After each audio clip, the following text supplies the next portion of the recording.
Hello सभी साथियों, मेरा नाम विशाखा है और मेरा नाम रितिका है। हम दोनों ही एसएससी की तैयारी कर रहे हैं। मैं एसएससी स्टेनोग्राफर और सीजीएल की तैयारी कर रही हूँ। मैं सीपीयू और सीजीएल की प्रिपरेशन कर रही हूँ। हाल ही में जैसे कि एडिक्विटी का वेंडर चेंज हुआ है, पहले जो कि इतने सालों से टीसीएस ले रहा था, तो हमने एसएससी फेज़ 13 फॉर्म फिल किया था ये देखने के लिए कि किस तरह का पेपर आ रहा है। तो मैंने 10th 12th और ग्रेजुएशन तीनों के फॉर्म डाले हुए थे, जिसमें कि मेरा सेंटर दिल्ली सिटी दिखा के सबसे पहले तो मेरे को ग्रेटर नोएडा भेज दिया जाता है। मेरी 2 दिन पहले अचानक से ही डेट चेंज हो जाती है। पहले मेरा था कि 30 तारीख की थर्ड शिफ्ट में मेरा एग्ज़ाम होगा ग्रेजुएशन वाला और 31 तारीख की फर्स्ट और सेकंड शिफ्ट में। लेकिन अचानक से ही मेरा जो क्या कहते हैं, जो 24 तारीख को अचानक से पवन गंगा का सेंटर एग्ज़ाम कैंसिल हो जाता है। उसके बाद मेरा जो सेंटर है, मेरी जो एग्ज़ाम डेट है वो अचानक से चेंज हो जाती है और 30 तारीख में ही मेरी फर्स्ट सेकंड थर्ड तीनों शिफ्ट का एग्ज़ाम हो जाता है। और मेरे को पहले शो कर रहा था कि मेरी जो एग्ज़ाम सिटी है वो दिल्ली है, पर बाद में मेरी जो सिटी शो मतलब दिल्ली ही दिखा रहा था, लेकिन मेरे को एग्ज़ाम सेंटर दे दिया ग्रेटर नोएडा। ग्रेटर नोएडा मैं रहती हूँ रोहिणी की साइड, तो मेरा जो नियरेस्ट मेट्रो स्टेशन है वो है रिठाला। रिठाला से सबसे पहले मैंने मेट्रो चेंज करी सेक्टर 62 तक के लिए, सेक्टर 52 तक के लिए। वहाँ से भी मेरे को जाने में 2.5 घंटा लगा। उसके बाद वहाँ पे ना दिल्ली मेट्रो के कार्ड्स अवेलेबल नहीं होते, तो वहाँ से हमें अलग से नोएडा मेट्रो लग जाती है, वहाँ से अलग से टिकट ख़रीदनी पड़ती है और वहाँ पर भी कम से कम 15 मिनट का वॉकिंग डिस्टेंस है। फिर उसके बाद वो नोएडा मेट्रो लग जाती है, तब मैंने वहाँ से जाके टिकट ली। उसके बाद भी वहाँ पे अराउंड 40 मिनट्स का मेट्रो है, वहाँ से मैंने परी चौक से एग्ज़िट किया। फिर उसके बाद वहाँ से भी मेरा सेंटर जो है वो 1.5 किलोमीटर दूर था। खैर कोई बात नहीं, एग्ज़ाम जब एसएससी की तैयारी शुरू की तो ये सब तो कोई छोटी मोटी बात है, हम लोग पेपर देने पहुँच जाते हैं। और मैंने ये देखा कि वहाँ पे जैसे कि टीसीएस होता था, वो लोग ना अपना बैग सबमिट करने के लिए वहाँ पे बैग्स वगैरह रखे होते थे कि वो लोग अपना बैग सबमिट करने के लिए वहाँ पे फ्री ऑफ कॉस्ट रख देते। लेकिन मैंने पूछा कि वहाँ पे मेरा फर्स्ट जो पेपर था, फर्स्ट शिफ्ट, वो 10th वाली थी, तो उसमें उन्होंने कहा कि आपके 30 रुपीज़ चार्ज है हर शिफ्ट के। अब मेरी वहाँ पे 3 शिफ्ट, 30 रुपीज़ मेरे 3 बार चार्ज हुए हैं, जिसमें कि टोटल मेरे 90 हो गए। और वहाँ पे हर स्टूडेंट जो कि जिसने 3 शिफ्ट के एग्ज़ाम दिए हैं, उसके तीनों शिफ्ट के 30 रुपीज़ पर शिफ्ट के हिसाब से चार्ज किए।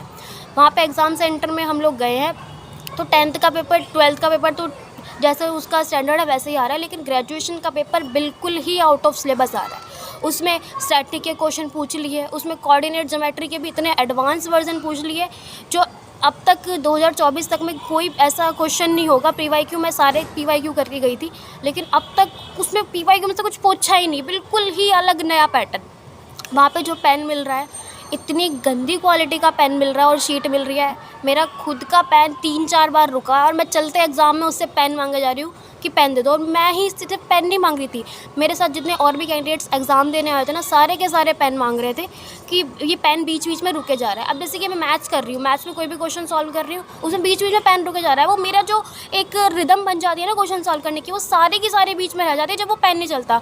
अब क्वेश्चन सॉल्व कर रही हूँ, अचानक से पेन रुक रहा है, 3-4 बार हो गया। उन्होंने जब मैंने बोला ना बार बार रुके जा रहा है, आप एक अच्छा सा पेन दे दो, उन्होंने मुझे 3-4 पेन ला के दे दिए। उन्होंने कहा कि आप इनमें से ले लो, इनमें से जो भी चल रहा है वो चला लो। मतलब वो सारे जो हम उन्हें वापस कर रहे थे वही सारे पेन दे दिए, और उनमें से वो कह रहे हैं कि जो भी चेक करना है चला लो। अब कैसे ना कैसे करके पेपर दिया। ये जिस तरह, और चेकिंग भी इतनी खास नहीं हो रही है। चेकिंग में मेरे सामने ही एक लड़की को, उसने शूज़ पहने हुए थे। जर्नलिस्ट जो भी शूज़ पहन के आता है उसको शूज़ उतार के दिखाने पड़ते हैं, लेकिन वहाँ पे शूज़ उतारने का मेरे सामने उसे ऐसे ही भेज दिया बस। कोई ठीक ठाक भी चेकिंग नहीं हो रही है गर्ल्स की। और ये जो ग्रेजुएशन का पेपर आया वो तो इतना गंदा पेपर आया, इतना गंदा, सबका दिमाग ख़राब हो रखा है। वहाँ से एग्ज़ाम सेंटर से निकलते ही सबसे पहले तो मैंने सर दर्द की गोली ली है, क्योंकि मैं 3 पेपर दे के ऊपर से इतनी दूर बहुत ज़्यादा सर दर्द हो रहा था, हेडेक हो रहा था। फिर उसके बाद जाके मैं वापस अपने घर दिल्ली आई हूँ, और वो भी घर आने में अराउंड 10:30 बज गए। पूरे दिन सुबह 5:30 बजे की मैं निकली हुई थी, घर आते आते 10:30 बज गए।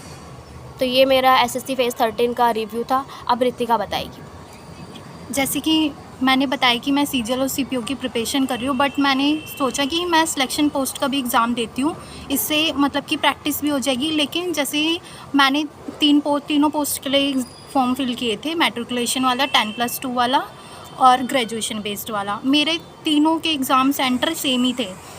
जब मैंने ट्वेल्थ वाला एग्ज़ाम दिया था वो मेरा ठीक था, लेकिन जो मेरा ग्रेजुएट वाला जो एग्ज़ाम था, मैंने जैसे मैं एग्ज़ाम सेंटर गई बहुत सारी प्रॉब्लम्स फेस करनी पड़ी। क्या जब मैं आपका जो एग्ज़ाम सेंटर है, इसकी 10th वाला, 12th वाला और ग्रेजुएशन वाला, क्या ये तीनों एक दिन हुए या फिर अलग-अलग दिन हुए? अलग अलग दिन में हुए थे। मेरा पहला 28 को था और दूसरा 29, एंड जो मेरा लास्ट ग्रेजुएट वाला था वो 31 को था। ओके।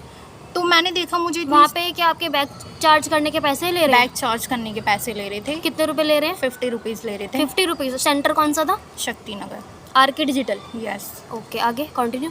तो मैंने जब मेरा ग्रेजुएट वाला पेपर जो था, मैंने उसमें ऐसी प्रॉब्लम फेस करी, स्क्रीन पूरी येलो हो रखी थी, मेरे को इतना अनकंफर्टेबल फील हो रहा, मैं एग्ज़ाम नहीं दे पा रही और माउस भी बीच बीच में रुक रहा था, और शीट ऐसी थी, पेन तो इतना जो हाथ में ही ना इतनी लो क्वालिटी की ये लोग शीट दे रहे हैं, इतनी लो क्वालिटी की, ढंग से लिख लिया तो उसमें शीट में छेद हो जा रहा है। छेद हो जाएगा। ऐसी पेन भी शीट इतना दे रहे पतला, ग्रिप ही नहीं बन पा रही हाथ हाँ। में कि हम कैसे लिखें। हाँ। और क्वेश्चन ग्रेजुएट वाले के ऐसे क्वेश्चंस पूछ रखे थे कि अगर कोई भी अच्छा प्रिपरेशन करने वाला होगा ना, वो भी नहीं कर पाएगा ढंग से, एग्ज़ाम दे ही नहीं पाएगा। कुछ क्वेश्चंस ऐसे फेस करने पड़े, मीन मोड मीडियन, ये स्टैटिक के टॉपिक्स हैं, और प्रोबेबिलिटी जो हमारे सिलेबस में लिखा ही नहीं है कि ये आएगा, और वो क्वेश्चंस पूछ लिए।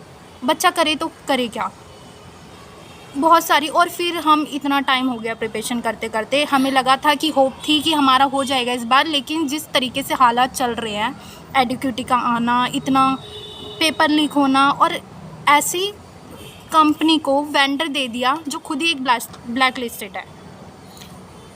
ये लोग हमारे ऊपर एक एक्सपेरिमेंट